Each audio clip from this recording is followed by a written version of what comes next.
నమస్కారం సార్. అదేమిట్రా ఈ సూట్లో భలే ఉన్నావన్నయ్య. బాబు నానమ్మ పద రామ్మ.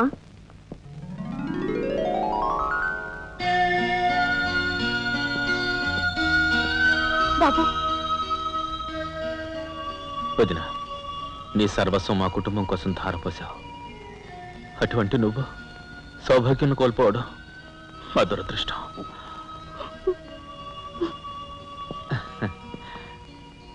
నేను కలెక్టర్ అయ్యానంటే అది మా నాన్నమ్మ ఆశీస్సులే. నూరేళ్ళు చల్లగా ఉండండి. నాదే ఉందరా రాఘవ. ఆ సమయానికి చిన్నాడు ఆదుకోబట్టి ఈరోజు మనకి ఈ భోగం పట్టింది.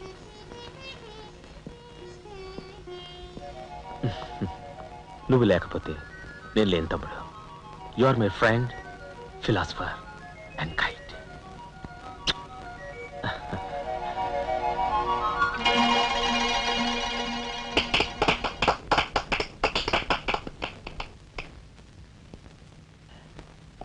నానమ్మ, నాకు బంగ్లా అలాట్ చేశారు.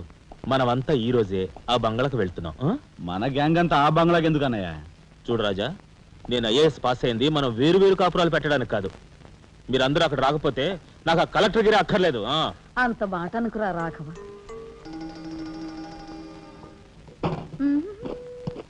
కన్యా, ఏమిటి నువ్వు కూడా బట్టలు సర్దుకుంటున్నావా? తప్పదు కదా మరి. ఏమిటి తప్పదు? అక్కడికి వచ్చి నువ్వు మా పీకల మీద ఎక్కడానికా? నువ్వు రావడానికి వీలేదు. మా పెద్దోడు పోయి అన్నాళ్ళు కాలేదు. ఇంట్లో దీపం పెట్టకుండా ఉండకూడదు. అందుకని నీకెక్కడైనా మంచి ఇల్లు దొరికేదాకా ఈ ఇల్లు నీదేననుకో. ఏ నేను వస్తాను. బామ్మ నేను అక్కర్లేదు, నువ్వు ఇక్కడే ఉండమ్మా.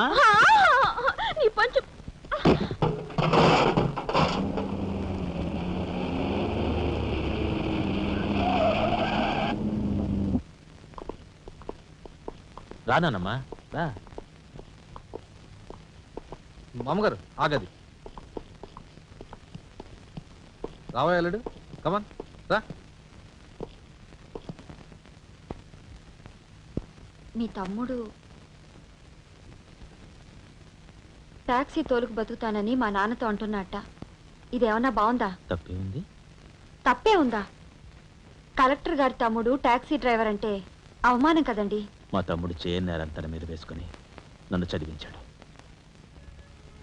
వాడు జైలుకెళ్ళి ఇచ్చిన డబ్బుతో కలెక్టర్ అయినందుకు నేను సిగ్గుపట్టం లేదు. అది విని నీకు సిగ్గనిపించలేదు. వాళ్ళ మీద వీళ్ళ మీద ఆధారపడకుండా వాడు టాక్సీ తోలుకుంటానంటుంటే నీకెందుకు సిగ్గనిపిస్తుందో నాకు అర్థం కావటం లేదు. నేను సిగ్గుపడే మాటలు ఇంకెప్పుడూ మాట్లాడుకో.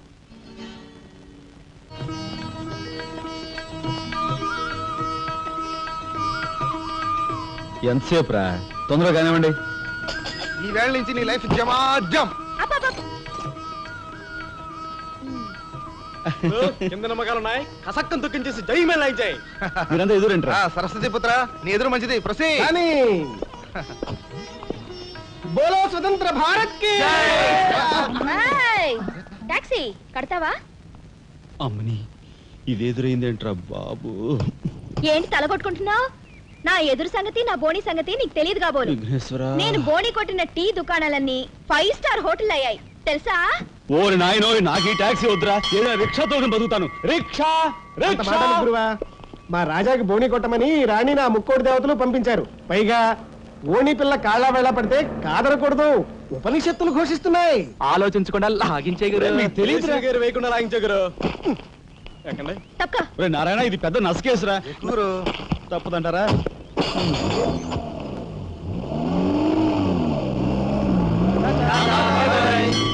మనిద్దరం జీవితంలో కలిసి ప్రయాణం చేయాలని దేవుడు రాసి పెట్టాడు. తప్పుతుందా? ఏమన్నావు? టాక్సీలో అంతే కదా. అబ్బా అబ్బా అబ్బా, సరిగ్గా చూస్తోలు. కొత్త డ్రైవర్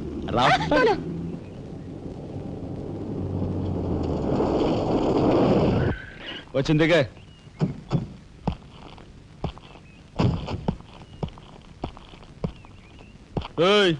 టాక్సీ డబ్బు ఎవరు ఇస్తారు అనుకున్నావు? నీ బాబు ఇస్తాడు అనుకున్నావా? ఓయ్ డ్రైవర్ వి మర్యాదగా మాట్లాడడం నేర్చుకో. సామాన్లు లోపలికి పట్రా. డ్రైవర్లు సామాన్లు తీసుకురారు మరి. ఇలా విసిరేస్తాను. నిన్ను చెప్తాను. ఏయ్, డబ్బులు ఎంత? 15 రూపాయలు. ఇవాళ రేపు బ్యాంక్ సెలవు, ఎల్లుండ్రా. బ్యాంకా? నీ బ్యాంక్ ఎక్కడుందో నాకు బాగా తెలుసు. తెయ్. ఎక్కడా? ఇదిగో ఇక్కడ. అయ్యో, తెయ్. ఏంటి రేపు చేస్తావా? అలాగే అభ్యంతరం లేదు. బయట బాగోదు. చెప్పు. బాగోదు. ఏయ్, ఏయ్, తెయ్. ఉండు. తెయ్. ఆడదాని శీలానికి భద్రత లేకుండా పోతాం భారతదేశంలో. ఎంత? Rough at. ఇదిగో మోహన్ ఎప్పుడు మని. ఓహో.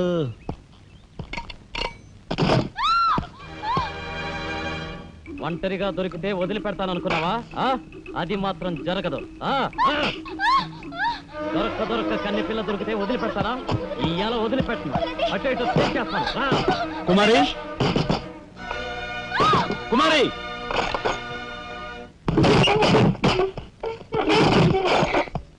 ఎక్కడికి పోతావో చిన్నవాడా, నా చూపుల్లో చిక్కుకున్న వన్నెకాడ. ఎక్కడికి పోతావో చిన్నవాడా.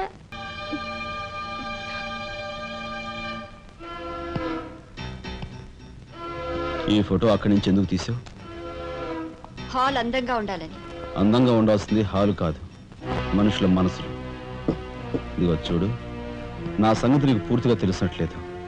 మర్యాదగా ఫోటో తీసుకెళ్ళి అక్కడ తగిలించు. 10 మంది వచ్చిపోయే ఇంట్లో దిష్టి బొమ్మలా ఈ చెత్త ఫోటో ఎందుకు? మా వదిని పిల్లల్ని చిన్న చూపు చూస్తూ అడుగున అవమానాలు పాలు చేస్తున్నా. దానైనా క్షమితేమో కానీ చనిపోయిన వాళ్ళు అవమానిస్తే మొత్తం నీ ప్రాణాలు. ఏం చేస్తావు? ఏమైనా చేస్తాను. You shut up! రాజా,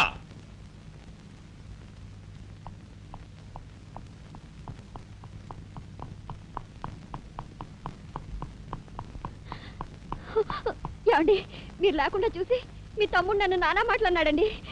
ఇదిగో ఈవిడేమో చేతికందినవని కాజేసే రకం.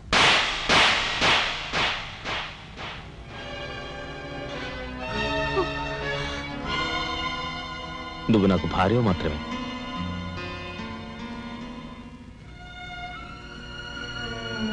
వీళ్ళంతా నా ప్రాణం.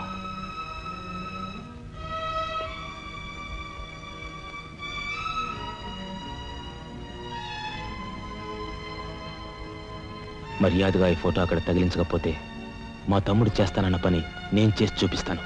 ఈ ఫోటో అక్కడ పెట్టు.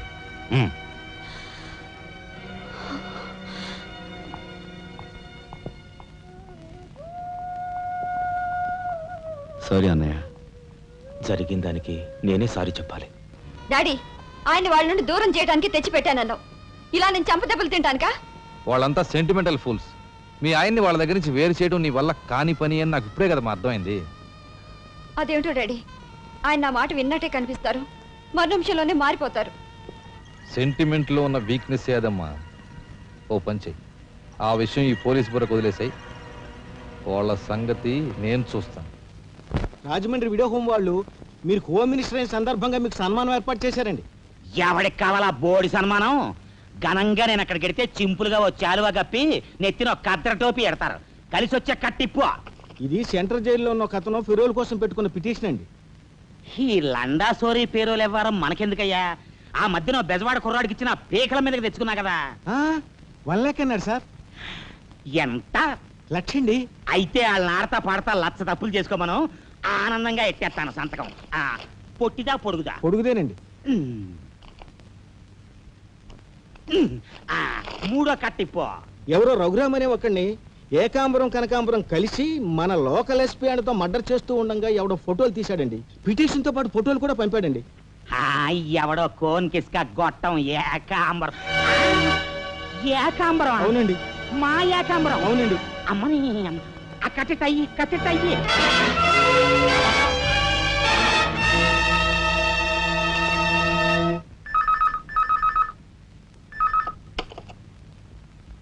హలో, మీకే.